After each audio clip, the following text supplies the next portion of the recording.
안녕하세요. 차동석 인형사입니다. 오늘은 F3 비자 동반 D2 외국인 유학생이 F3 비자로 가족 초청이 가능할까라는 주제로 한번 영상을 찍어보도록 하겠습니다.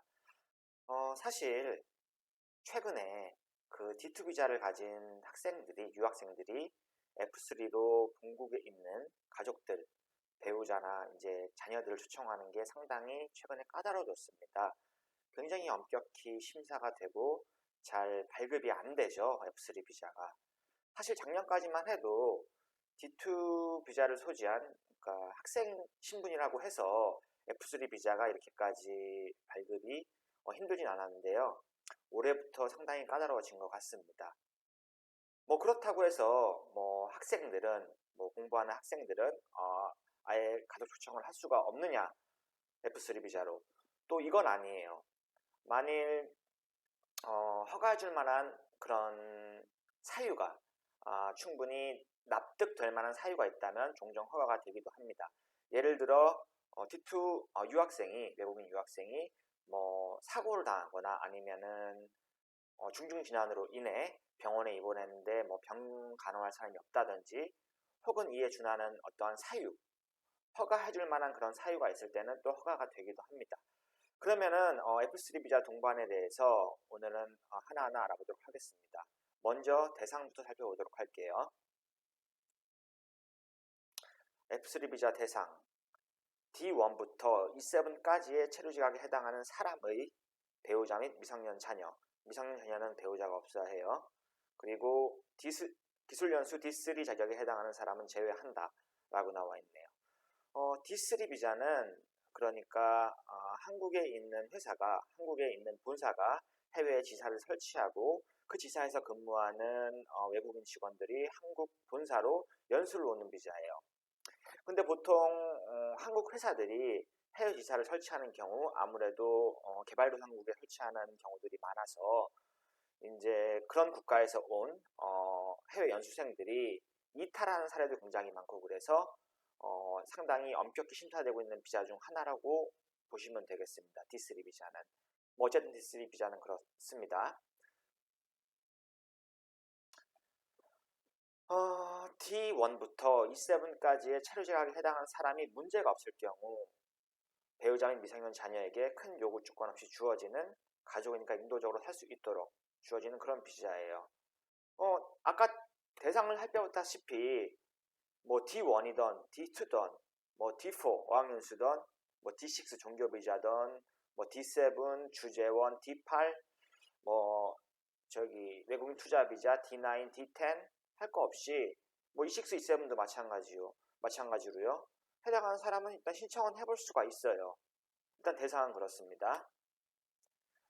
그리고 메인 비자, 주자격자에 완벽히 종속되는 주자격자의 종속 비자입니다. 이거는 사실 뭐 메인 비자가 없으면 F3 비자는 나올 수가 없죠.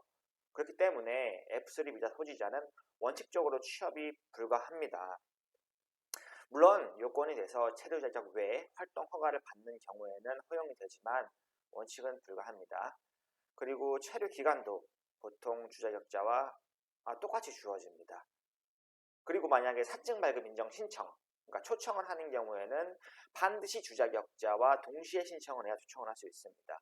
사증 발급 인정 신청은 그러니까 관할 출입국 사무소에서 배우자나 미성년 자녀를 F3로 초청을 하는 거예요. 그걸 사증 발급 인정 신청이라고 합니다. 만일 동시에 신청하지 않고 주자격자가 먼저 한국으로 들어온 경우 상당히 까다로워져요. 까다로워진다는 게 더 엄격히 심사가 되고 더 제출할 서류들이 늘어납니다. 두 가지 방법이 있는데 1. 현지 재외공관, 현지에 소재한 대한민국 대사관에서 사증 발급 신청은 직접 가야겠죠. 외국인이. 그리고 B1, B2 무사증이죠. 관광 통과, C3 같은 단기 비자로 한국에 와서 F3를 자격 변경.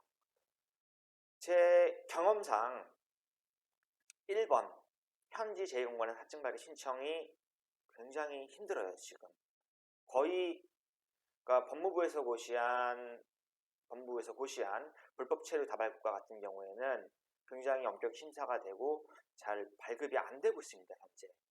그래도 그나마 이제 C3 같은 비자로 한국에 들어와서 F3로 변경을 신청을 하면은 일단 신청을 해볼 수 있고 종종 허가되기도 합니다. 뭐 그래서 제 개인적인 의견으로는 두 가지 방법 중 하나를 택하라고 하면은 C3로 들어와서 F3로 자격 변경을 신청을 해보라고 해요.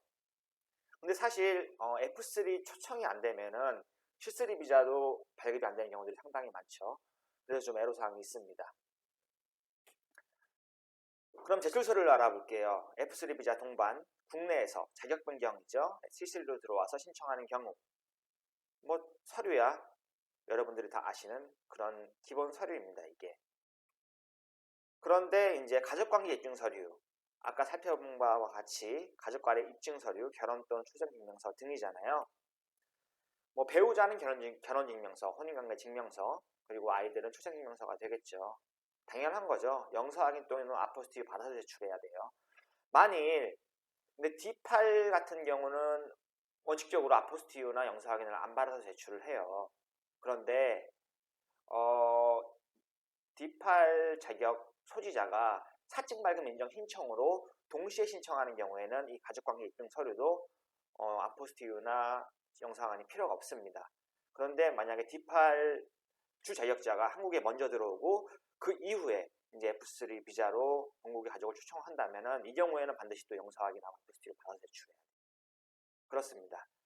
그렇기 때문에 주자격자가 먼저 한국에 들어온 경우 아포스티유 또는 영서 확인 대행 업체를 통하거나 본국에 있는 가족들에게 부탁을 해서 그 서류들을 영서 확인 받아서 국내로 이제 송부해야겠죠.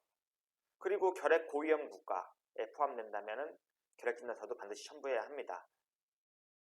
단 6세 미만 미성년자 및 임산부는 면제. 임산부 같은 경우는 진단서 첨부해야 됩니다. 임신했다는 것을 증빙하기 위한. 그러면 또 면제가 됩니다. 그럼 결핵 고위험 국가에 대해서 좀 알아볼게요. 네팔, 동티모르, 말레이시아, 블라블라블라블라. 뭐 이렇습니다. 그러니까 여러분들이 아시는 이 국가는 결핵 고위험 국가일까 하면은 그 국가는 맞아요. 그렇게 생각을 하시면 편해요. 그리고 결핵 고위험 국가인 경우에는 불법 체류 다발 국가 법무부에서 고시한 그 국가랑도 거의 비슷합니다. 그럼 이번에는 F3 비자 동반 현지에 있는 대한민국 대사관에서 신청인 그 배우자가 직접 신청하는 경우에 대해서 알아볼게요. 각 국가별로 현지 재외공관에서 F3 사증 발급 신청을 위해 요구되는 서류가 다르기 때문에 통일되는 F3 사증 발급 신청 제출 서류는 없어요. 뭐 필리핀이면 필리핀, 베트남이면 베트남, 몽골이면 몽골 등등등 각 국가마다 F3 비자를 신청하기 위한 서류가 뭐 대동소이해요. 기본 서류는 비슷하지만은 약간 차이가 있어요. 그렇기 때문에 대사관에서 확인하는 게 제일 좋습니다. 말씀드린 것처럼 기본적인 제출 서류는 위에 언급한 국내 자격 변경하는 경우와 비슷합니다. 다만 이거 중요해요. 사증 발급 신청 시에는 초청장을 작성을 해야 되는데 초청장에는 초청 사유, 그 들어올 수밖에 없는 초청 사유와 귀국 보장 각서 내용, 요건 양식이 따로 있습니다. 초청 사유랑 귀국 보장 각서 내용을 작성을 해야 돼요.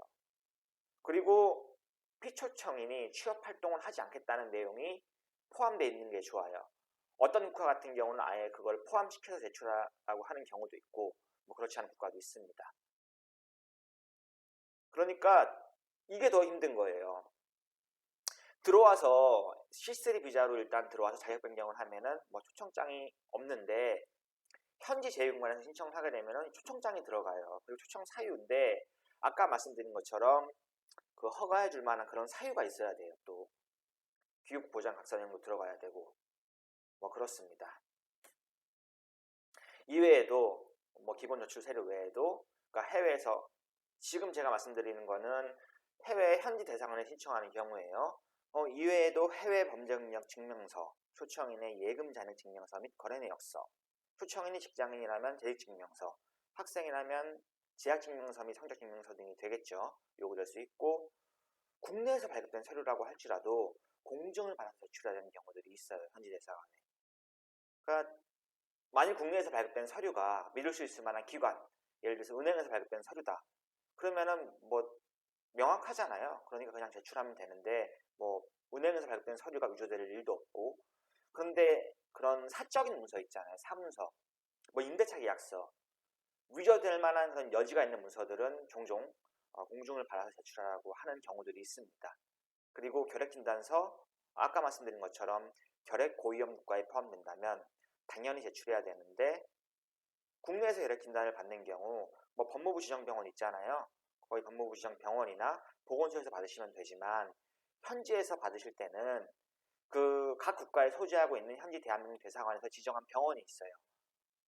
그 병원에 가서 받으셔야 됩니다. 그리고 결핵진단서, 원칙은 뜯어보면 안 되고 밀봉된 상태 그대로 제출해야 합니다. 사실 올해부터 상당히 까다로워졌잖아요. 이제 D2 유학생 비자에서 F3로 가족들을 초청을 하는 게. 그래서 왜 이렇게 까다로워졌나 생각을 좀 해보고 엄격히 심사가 되는지 생각을 해봤더니, 제 개인적인 생각이긴 하지만은 D2 비자 자체가 학생 비자잖아요. 원칙이 공부하는 게 목적인 비자이고, 물론 시간제 취업 활동 허가를 받으면은 일을 할 수 있지만은 굉장히 제한적인 틀 안에서 일을 할 수가 있습니다. 그리고 원칙이 공부하는 비자이기 때문에 만일 배우자랑 미성년자를 초청을 했어요, 국내로. 그렇게 되면은 학생 신분에서 어떻게 온 가족의 생계를 이어나갈 수 있을까요?